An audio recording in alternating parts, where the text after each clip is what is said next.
রংপুরের সবচেয়ে পুরাতন অন্যতম শিক কাবাবের দোকান দুই তিন জায়গায় আছে। একটা হচ্ছে শাপলা চত্বরে, আরেকটা সুপারমার্কেটের সামনে ছিল। তবে অনেক বছর ধরে এই মামাকে বসতে দেখা যায় না। আরেকটা পাওয়া যায় জাহাজ কোম্পানির সামনে।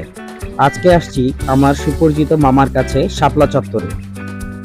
আমার মনে আছে মামার এখানে আমি 5 টাকাও শিক কাবাব খেয়েছি, কিন্তু যুগের পরিবর্তনে জিনিসপত্রের দাম বেড়ে যাওয়ায় এখন মামা 30 টাকা এবং 50 টাকা দামের শিক বিক্রি করেন। মামার শিক কাবাব অনেক টেস্টি হওয়ায় মামাকে অনেকে হায়ার করে নিয়ে যায় বিভিন্ন ফাংশনে। এই বিষয়ে সরাসরি মামার সাথে কথা বললে ভালো হয়। দোকানের লোকেশনটা শাপলা চত্বর পেট্রোল পাম্পের অপোজিটে পুরাতন লাকি হোটেলের সাথে। মামার এই শিক কাবাবকে আমি 10-এর মধ্যে 8 দিব। আপনারাও ট্রাই করে দেখতে পারেন। এরকম আরো অনেক মজার মজার ভিডিও পেতে আমাদের চ্যানেলটি সাবস্ক্রাইব করুন।